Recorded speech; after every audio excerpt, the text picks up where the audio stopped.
these are just robots that are copying human patterns. They may not understand exactly what is off, but something feels off. Editing is more about decision making. It's about realizing what can stay, what needs to go, what needs to be moved around or massaged out. AI can't replicate that. They can't replicate your human experience. So let me show you what I would do. Hey there, I'm Lori Morgan, and I want to talk to you about a phenomena I've been seeing everywhere, and I bet you have too. I call it same surgeon syndrome. It's because writers are putting out things mostly because of AI that sounds like every other writer. You can see this on this screen. There's a picture of Mean Girls, which is one of my favorite movies. If you haven't seen it yet, I don't know if we could be friends, but if you have, you'll know what I'm talking about. I'll give you a little synopsis. What you're seeing here is the middle girl, Katie, is a transplant from a homeschool in Africa into this bustling city life. And she goes to a high school where she meets these three very superficial girls. These girls are called the Plastics because they're like clones of each other. They walk alike, they talk alike. One line says, "You wouldn't buy a skirt without asking your friends, right?"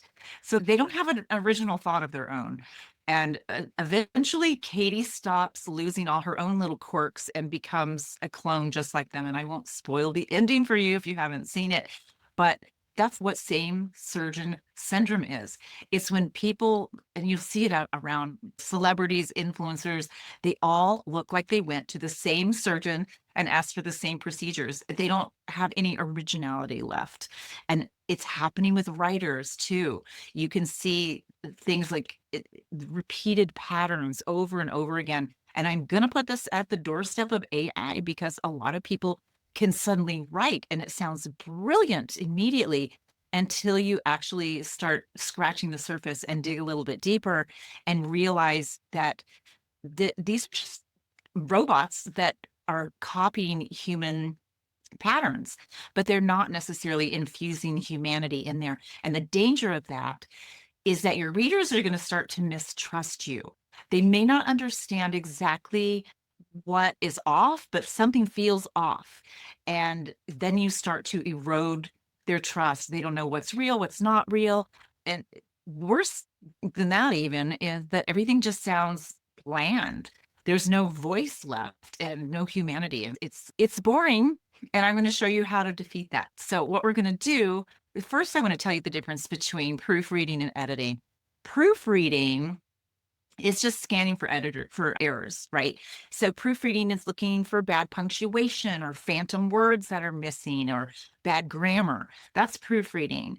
Editing is more about decision making. It's about realizing what can stay, what needs to go, what needs to be moved around or massaged out. And that's a skill that takes a little bit longer, a little bit more practice than just proofreading. But I'm going to give you some tips on it today and start you on your journey of being a surgical editor, if you will. So I call it surgery because we are performing operations on these things. And what we're going to do is look at a couple of different examples. And I'm going to show you in real time how I would edit them to make them more human. And I think that will help you understand the process.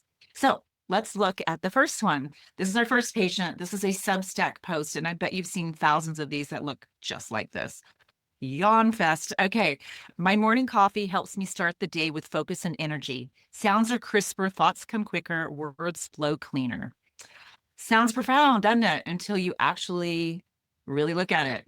It's not really profound. Here's some of my complaints. It's very staccato, right? It's boom, very rhythmic, very boring. It has this artificial escalation where we're building up to the big climax and then there's nothing there. There's nothing specific to the writer that's in here. And that's probably the most important thing I want to share with you in this whole little presentation is to infuse yourself into the work because that AI can't replicate that. They can't replicate your human experience. So let me show you what I would do. This is really scary because I'm doing this without a net. I'm just completely editing naked in front of you. Okay, so here is the original. And so what I'm going to do is think about my own life, right? Do I drink coffee? I do drink coffee, and I drink it in the morning. And I also live on a ranch that has 4 horses, a flock of chickens, 3 dogs, and a cat. So there is a lot of animal activity that comes with living where I live. And so coffee is a necessity. It's not, oh, I should have a cup of coffee. No, hell no. I wake up at 5 in the morning and I wish I didn't, but I do. As soon as the sun comes up, I'm like, bong, I'm wide awake. My husband can sleep till 9 or 10, lucky guy. I can't do that. So I'm getting up immediately and cranking the coffee. So that's my life. So how am I going to put that in here? So I'm going to say my morning coffee. No, I'm going to bring up at 5 a.m. in the morning. Coffee isn't a luxury, ellipses. It's a necessity. Necessity. It gets me through my chores of feeding horses, chicken, and dogs, all before my husband rolls up at 9 a.m. All right, so I got rid of almost all of it, right? I just used my experience. And you may not have these same kinds of experiences, but you have something that you do. You have rituals and routines that you do. And so you want to think about those when you're looking at editing these kinds of posts and whatnot. Okay, so I like that one a lot better. It's a lot more human. It's not staccato. It's quite specific to the writer, is it not? And there's no artificial escalation. It's just telling you what goes on here in those mornings. All right. So that's that one. Here's another one. This is a product description that you would see on Amazon or anything like that. And there's nothing blatantly wrong with this at all, but it also doesn't really have personality. So let me show you.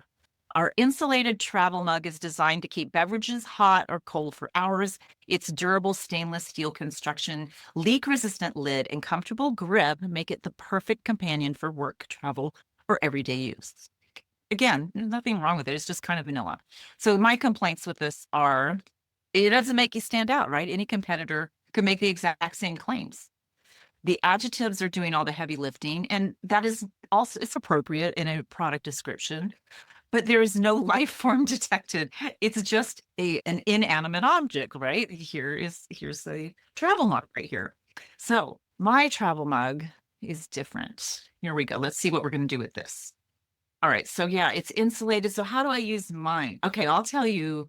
We edited the cat out of my last post, so I'm going to bring her back in here because she is a chaotic nightmare in the kitchen. You just hear thunk, she's just knocking stuff off the counter, and I call her my anti-gravity tester or my gravity tester. She's adorable, but she is destructive.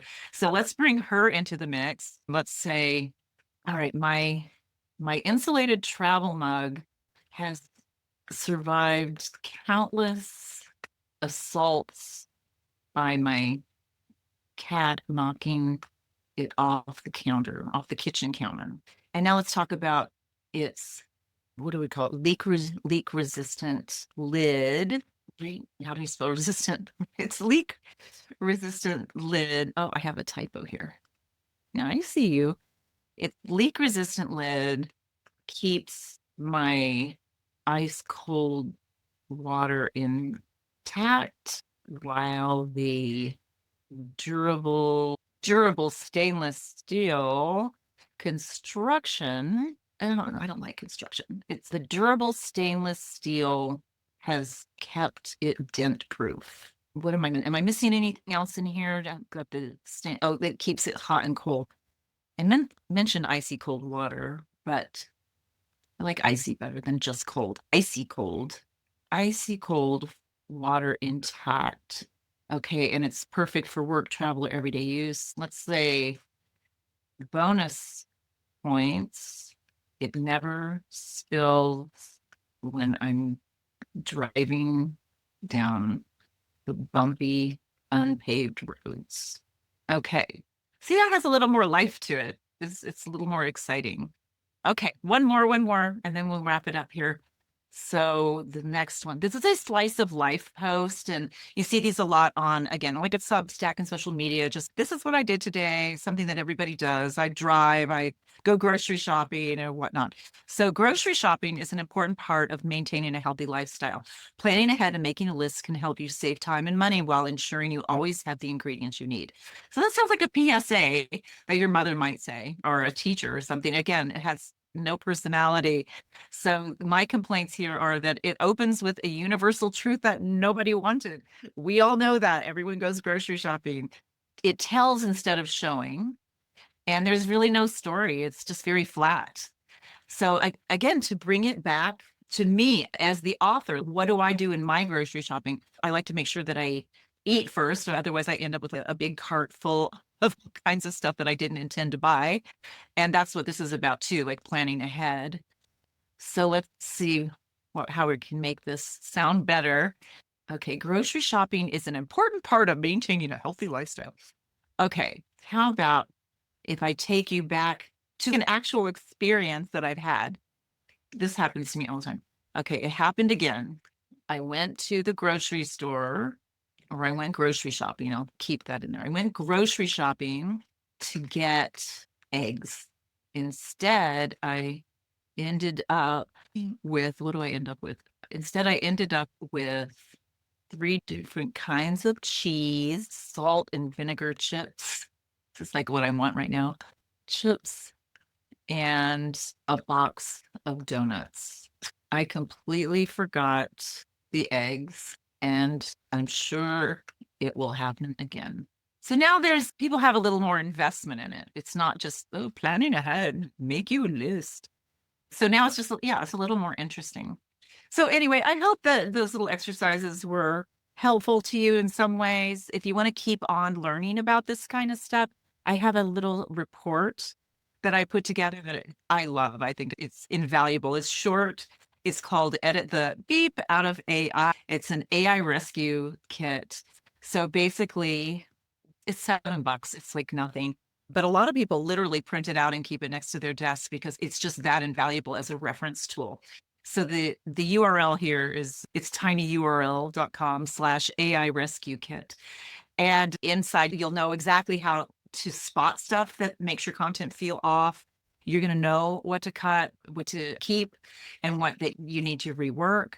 And it's a repeatable system that you can use on every post. It's like almost like a checklist, but it's super, super valuable. And the best part is you're going to get a surprise bonus the day after you get this report. It's called the AI self-snitching prompt. And I had AI help me make it because, hey, who knows how AA messes up more than AI. And you basically you have your copy, whatever you've written, your message, your article, your story, your sales letter, and then you put it through AI, right? You let it go on with this snitching, and it tells you what messed up and what didn't mess up.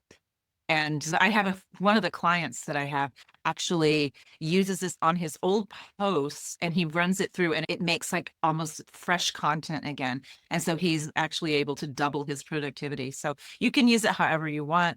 And I hope this has been valuable for you. Thanks for hanging out with me. Ciao for now.